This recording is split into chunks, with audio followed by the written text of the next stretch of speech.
Bendito domingo, mis amados hermanos en Cristo Jesús. Que hoy sea un día maravilloso en la palabra de Dios, un día para glorificar a Dios y que todos estemos unidos en un espíritu, en un alma, en un cuerpo, en el cuerpo de Cristo, para glorificar y bendecir su precioso nombre. El Señor les bendiga. Gracias a Dios porque hay deseos de alimentarnos de la palabra, porque todavía hay fieles con grandes deseos de comer de la palabra de Dios y crecer espiritualmente. Hoy hablaremos de esos personajes misteriosos, de los magos. Recién se acaba de celebrar la tradición el 6 de enero, la tradición de la llegada de los Reyes Magos, que en muchos lugares de México son especialmente esperados, allá por el centro, el sur, en algunos otros no tanto, pero de todos modos se celebra tradicionalmente el día de la llegada de los Reyes Magos, así les llama. Y según la tradición es que estos reyes eran tres y uno era Melchor, Gaspar y Baltasar. Pero más allá de la tradición, la Biblia sí nos narra respecto de estos magos y nos enseña unas lecciones muy profundas de esa relación mística entre los magos y Dios. Lecciones maravillosas que tienen que ver con el nacimiento de Jesús y con el propósito de los magos. En esta relación sobrenatural y misteriosa entre los magos y Dios, en la búsqueda del camino, en la búsqueda del lugar, guiados por una estrella, vamos al túnel del tiempo, metámonos a esa narrativa de Mateo en su capítulo 2, del evangelista Mateo en su capítulo 2, donde nos narra precisamente lo poco que sabemos de los magos, de esos misteriosos personajes del oriente que llegaban buscando al recién nacido. Y en ese sentido veamos qué lecciones de vida tiene para nosotros, qué nos puede enseñar la palabra de Dios respecto de la actitud de los magos y respecto del nacimiento de Jesús. En el nombre de Cristo tengamos la lectura bíblica para ver qué lecciones de vida tenemos. Lectura bíblica en el Evangelio según San Mateo, capítulo 2, versículos del 1 al 12, dice lo siguiente la palabra. Cuando Jesús nació en Belén de Judea en días del rey Herodes, vinieron del oriente a Jerusalén unos magos, diciendo, ¿dónde está el rey de los judíos que ha nacido?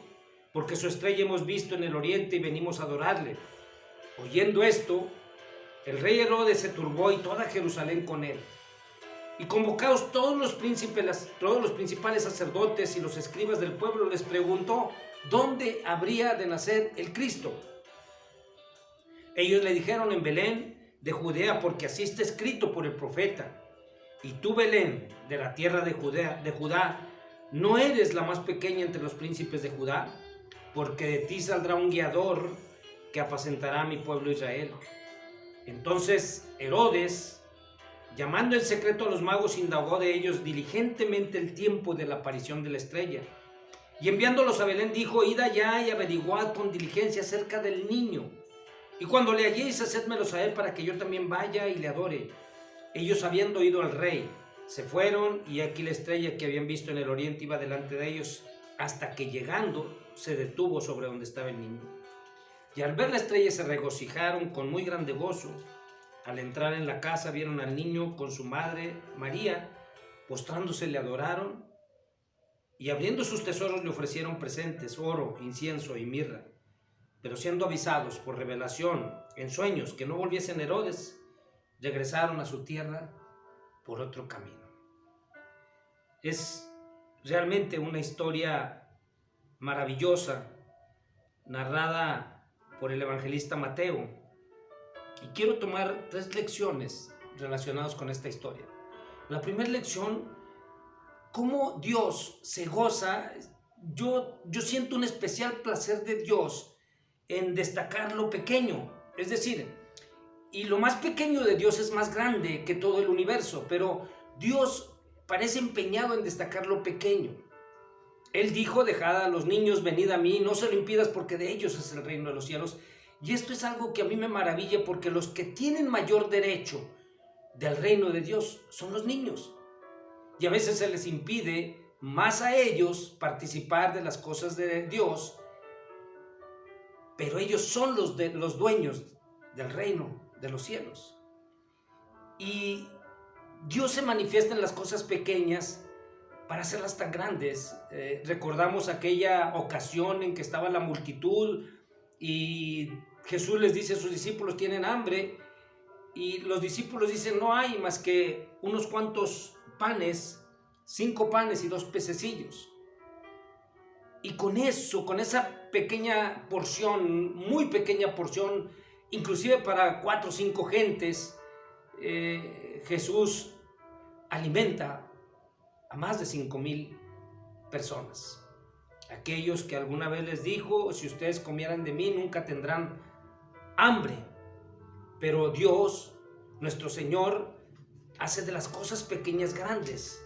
Así se reveló a la madre de Jacob y Esaú y les dijo: el mayor servirá al menor. Y fue grande Jacob, y hubo un problema entre ellos que al final terminó en una reconciliación maravillosa, pero el menor fue mayor que el mayor. David, siendo el más pequeño, fue el ungido de Dios para ser elegido rey. Jesús, nuestro Señor, dijo una vez de Juan el Bautista: entre los nacidos de mujer no se ha levantado otro mayor que Juan el Bautista, pero el más pequeño en el reino de los cielos es mayor que él.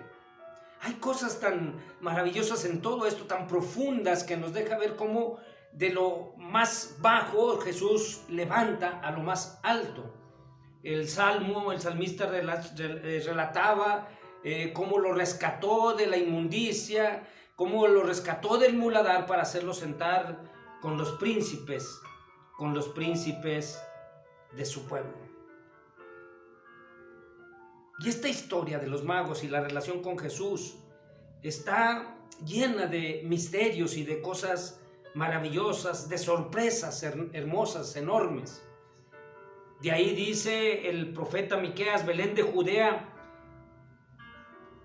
tú, de lo más pequeño, saldrá el guiador que apacentará el pueblo de Israel. Y esto es maravilloso a nuestros sentidos espirituales, porque el nacimiento de un niño que no ha dicho una sola palabra, el nacimiento de un niño que no ha hecho ningún milagro, el nacimiento de un niño que no ha hablado ninguna doctrina ni ha enseñado ninguna doctrina, el nacimiento de un niño que apacentará al pueblo de Israel, causó una gran expectativa y una gran conmoción.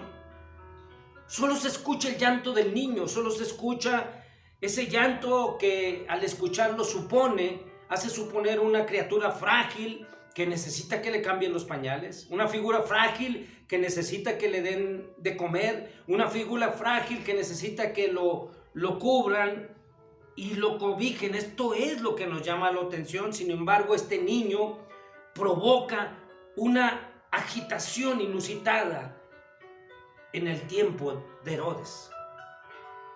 Dice la palabra de Dios que en estos tiempos, en los días del rey Herodes, llegaron los magos y preguntaron por Jesús, unos magos desconocidos, pero tal vez gente poderosa. Llegaban y preguntaban. Ellos venían de lejos a buscar al rey de los judíos. Herodes se turba y convoca a los principales sacerdotes y a las escribas para que le revelen lo que dicen las profecías respecto de este rey de los judíos. Dice la palabra de Dios que se turbó, pero no nomás se turbó él, se turbó toda Jerusalén con él. Cuando oímos esta palabra, se turbó. El estremecimiento que Herodes recibió es porque peligraba, cuando era llamado rey de los judíos, peligraba alguna sedición, peligraba algún movimiento revolucionario, peligraba el poder que tenía Herodes, que era muy poderoso y muy cruel. Todo eso peligraba. Pero también se turbaron los sacerdotes y los escribas. Ellos tenían un poder religioso y político tremendo, y también peligraba con la llegada de ese niño. Todos se turbaron, sacerdotes y escribas que sabían del lugar de nacimiento, pero no conocían los tiempos. Ellos sabían por revelación que de Belén de Judea nacería el guiador, el libertador del pueblo de Israel, pero no conocían los tiempos, no sabían espiritualmente cuáles eran los tiempos. La expectativa que tenían no era la misma expectativa que veían los magos. La expectativa de lo que Dios les había revelado a los magos era diferente de los judíos. Ellos esperaban el Mesías guerrero, el Mesías en caballo, con ejércitos para derrocar al imperio de Roma, y de repente se enteran que era un niño nacido en un pesebre. Su poder religioso y su poder político estaban en riesgo. Todo esto causado por el nacimiento de un niño, que desde su condición de infante causaba inquietud y se hacía manifiesto su poder divino. Ese es Dios. Ese es nuestro Dios, que de las cosas pequeñas hace grandes maravillas, que de lo imposible hace las cosas posibles, quien nos rescató de la inmundicia y del muladar para hacernos sentar con los príncipes de la tierra. Y esa Belén, que era pequeña, fue grande por el nacimiento de nuestro Señor Jesucristo. Y ahí estaban los magos, ahí estaban preguntando dónde ha de nacer el rey de los judíos. Otra segunda lección que podemos aprender es la revelación de Dios a los gentiles. ¿Cómo los magos, siendo de otro país, no eran del pueblo escogido de Dios? Se habían enterado, pero ellos sabían las profecías que había, no nomás de respecto del pueblo de Israel, sino también respecto de las otras naciones. Seguramente alguien les había hablado de lo que decía Isaías y otros profetas. He aquí llamarás a una nación que no conocéis, y una nación que no te conocía correrá a ti a causa del Señor tu Dios, el Santo de Israel, porque Él te ha glorificado. Esa profecía maravillosa que se repite en muchas ocasiones respecto de las otras naciones que no eran pueblo de Dios y que nos ha llegado a nosotros. Mira que somos parte de esos gentiles que escuchamos la palabra de Dios. Y cuando la palabra de Dios es anunciada, tendrá un efecto salvador o un efecto condenatorio. Juan, el evangelista, nos revela en el Evangelio según San Juan, capítulo 3, verso 18, dice: el que en él cree no es condenado, pero el que no cree ya ha sido condenado, porque no ha creído en el nombre del unigénito Hijo de Dios. Aquellos personajes tan misteriosos venidos del oriente, de los cuales hay muchas incógnitas, ¿eran 3 o eran más? La Biblia no lo revela. Tal vez la referencia de los 3 es por los regalos, oro, incienso y mirra. ¿Eran persas o eran árabes o eran de otra nación? Se han esforzado los teólogos, los investigadores en saber de dónde venían y no hay precisión, y algunos opinan que eran persas por la vestimenta que se relata de otros historiadores que usaban en esos tiempos. ¿De dónde partieron? No lo sabemos. La única referencia de ellos es que vinieron del oriente. Otra incógnita son magos. ¿Qué significaba esto? En aquellos tiempos, cuando se hablaban de magos, eran varias acepciones. Unos que hacían magia, sí, pero otros que eran sabios y otros que eran astrólogos. Y suponemos, hay una suposición, que eran fuertes económicamente. Las caravanas que utilizaban para trasladarse de un lugar a otro eran muy costosas, pero no menos costosos eran los regalos que llevaban al recién nacido. Lo que sí es seguro es que habían escuchado de esas profecías. Lo que sí es seguro es que espiritualmente interpretaban los tiempos que Dios les daba mejor que el pueblo escogido, mejor que los judíos. Ellos los interpretaban correctamente. Lo que sí es cierto es que ellos descubrieron que realmente el Mesías estaba por nacer y que iban en pos de él. Partieron desde tierras lejanas a ir a encontrarse con el Salvador. Lo que sí es cierto es que ellos entendían que el Mesías que salvaría al pueblo de Israel también era un Mesías que salvaría a los gentiles. Me queda claro que ellos deben haber escudriñado la palabra de Dios muy profundamente y haber descubierto que esa salvación también les tocaba a ellos. Me queda claro que, aunque no habían leído el Evangelio según San Juan, todavía me queda claro que a ellos espiritualmente les caía escudriñar las Escrituras, porque a vosotros os parece que en ellas tenéis la vida eterna, y ellas son las que dan testimonio de mí, decía nuestro Señor Jesucristo. Y efectivamente, ellos sabían que iban tras ese Salvador. Una revelación a los gentiles que le entendían. Una revelación que te la hicieron a ti, que me la hicieron a mí. Algún día me predicaron y me dijeron, es tu Salvador. Y entonces entendimos que Él había nacido, pero que también había ido a la cruz por ti y por mí. Fueron en busca de Jesús, el Salvador del mundo. ¡Qué maravilla! ¡Qué extraordinaria decisión habían tomado los magos! Sabían lo que significaba el ir en búsqueda del niño Jesús. Y lo hicieron con pasión. Y no importó lo que tenían que hacer, sino ir a buscar el camino para encontrar a Jesús. Los sacrificios que hacían no eran nada comparables con el sacrificio que haría nuestro Señor Jesucristo después por ellos y después por ti. No lo entendían, pero sabían que era mayor sacrificio el de Jesús que los que ellos estaban haciendo. Y ellos tomaron el camino y fueron en búsqueda de Jesús, entendiendo el llamado a los gentiles. En una lección número 3, vemos la pasión de encontrarse con Jesús, la pasión de encontrar el verdadero camino para llegar a Jesús. Por un momento parece que perdieron la visión. Ellos venían caminando viendo la estrella y tal vez en un momento dado perdieron la visión porque tuvieron que preguntar. La travesía era larga para los magos y en aquellos lugares llegaron y preguntaron, y tal vez en su corazón se suponía que todos sabían de lo que iba a suceder. Todos estaban regocijándose porque iban a ser el rey de los judíos, porque iban a ser el rey del mundo, el soberano Señor, príncipe de paz. Porque todos estaban en un mismo sentir. Y oh decepción para los magos. El mismo pueblo judío no sabía del nacimiento de Jesús.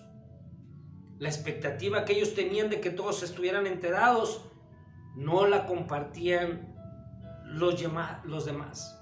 Ellos pensaban que de boca en boca se transmitía el nacimiento del Mesías, pero qué desilusión. El mismo pueblo de Dios no esperaba tan grande acontecimiento. Sin embargo, el nacimiento de Jesús era único. Aunque Belén era una ciudad pequeña, no sería extraño que otro niño naciera en esos tiempos, en esos días, inclusive tal vez a la misma hora que Jesús.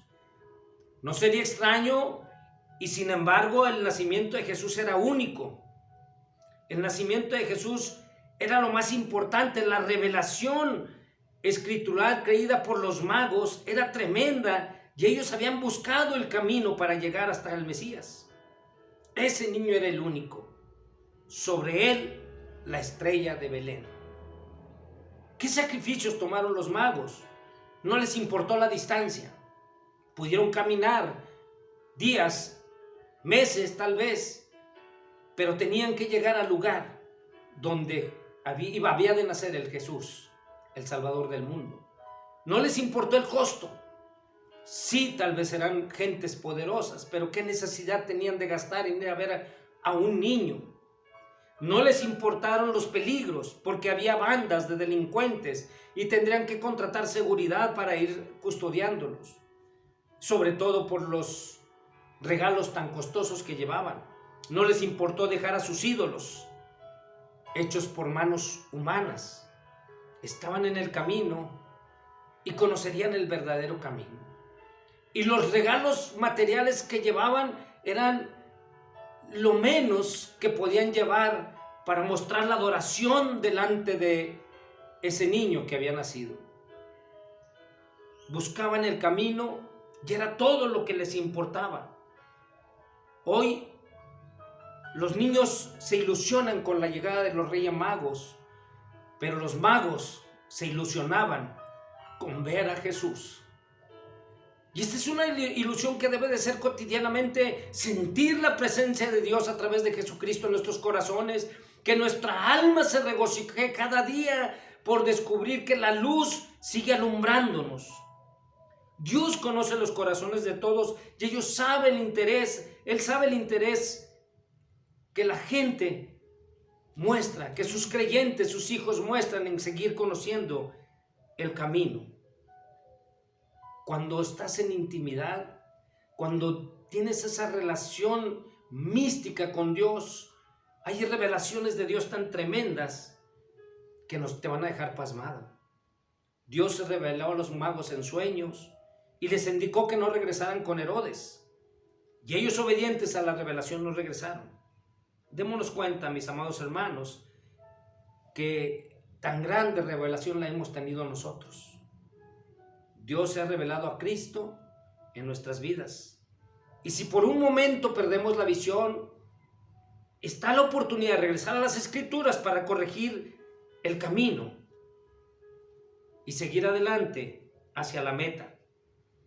Que nuestra máxima ilusión sea la de los magos, seguir en el camino de Cristo, seguir la estrella de Belén, seguir la luz del mundo, porque Jesús dijo: yo soy el camino, la verdad y la vida. Hebreos capítulo 12 nos da una recomendación final.